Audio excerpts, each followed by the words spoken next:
Hi, Miriam Drori.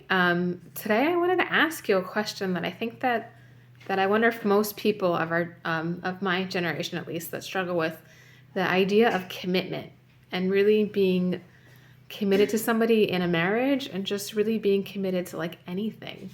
What are your thoughts? Wow. So, okay, I'll start with, I guess, with relationship commitment.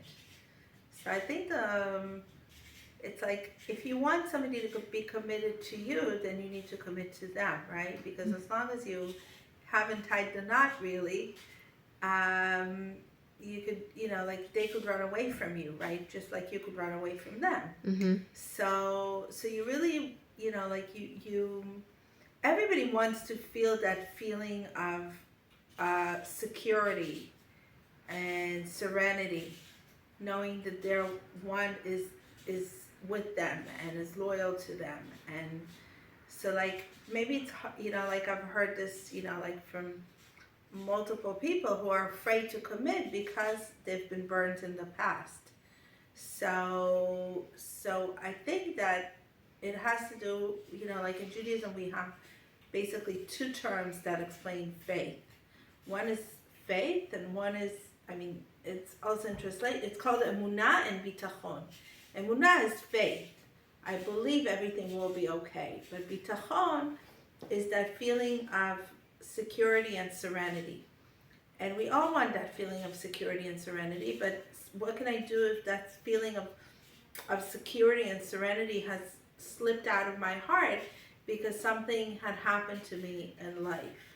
So let's look at business for example, right? If you've been burnt in business, you're not going to say I'm never going to do business again in my life, right? Maybe you're going to be smarter about writing the right contracts, getting a good lawyer or whatever to protect your rights in the business, etc., etc. So I think that also in love, we shouldn't be saying, like, okay, my marriage, I've been hurt, whatever, dating or marriage, I've been hurt by previous relationships, so I don't want to commit. So in a way, you're saying, I don't want to open up my heart. And opening up my heart to love is the most essential and foundational thing for my emotional stability and for my vitality, for my vibrance, for me feeling alive. And we say every day, we say Shema Yisrael Hashem Elokeinu, right? I believe in God. God is the one. And what is that oneness? After that, we explain. We say, Va'afta Hashem Elokecha. What does it mean? Love thy God, love Hashem. It means that I want to be in love. I want to be not just in love with a person, with a man, but I want to be in a position of love, in believing in love, in loving reality, in loving the world, in loving Hashem, and loving people. Meaning trusting that no matter how much I've been burnt by people, I still want to love them, and I still want to be with an open heart to the world. So now take that back to your dating slash marriage relationships, romantic relationships, and try to like internalize the feeling that we don't want to live in this world of I don't believe in real love because I've been burned or because I've seen so many people burnt. So therefore, because I renew the feeling in my heart that true love can exist, I am looking for a commitment. So now, step two is that I might say, okay, you know what, right now I don't feel that security and serenity, and I don't really believe in love. And maybe when I meet the one, I will talk differently, right?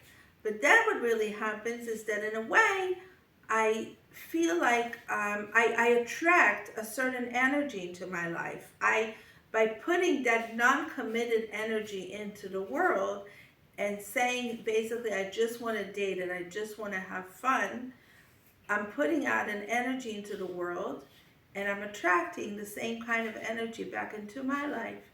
So most probably I'm going to attract people who are also non-committing people. Maybe there are some odds, I guess, that we might end up finding, and I've seen people who were very non-committed and ended up finding in non-committed dating apps, etc., a true love, and ended up tying the knot and ended up committing.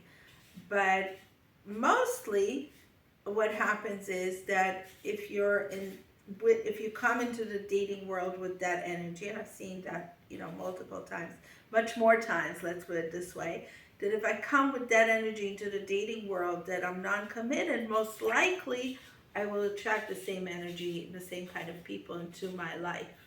And then I will continue. So then, let's say, like, what happens if I meet the most awesome person in the world? But but he's a non-committed person. He's not into a committed relationship. And then how heartbreaking that might be for me. So then I might want to tell myself, you know what? I really want to protect my heart. And I really want to put myself in a different situation to begin with. I don't want to have to think about it later. Oh, why did I do that to myself? Why did I get into a non-committed relationship to begin with? I might want to tell myself, no, all the way from the beginning, I want to put myself in a world, in a social environment where people come into the dating and loving world from a different spiritual perspective.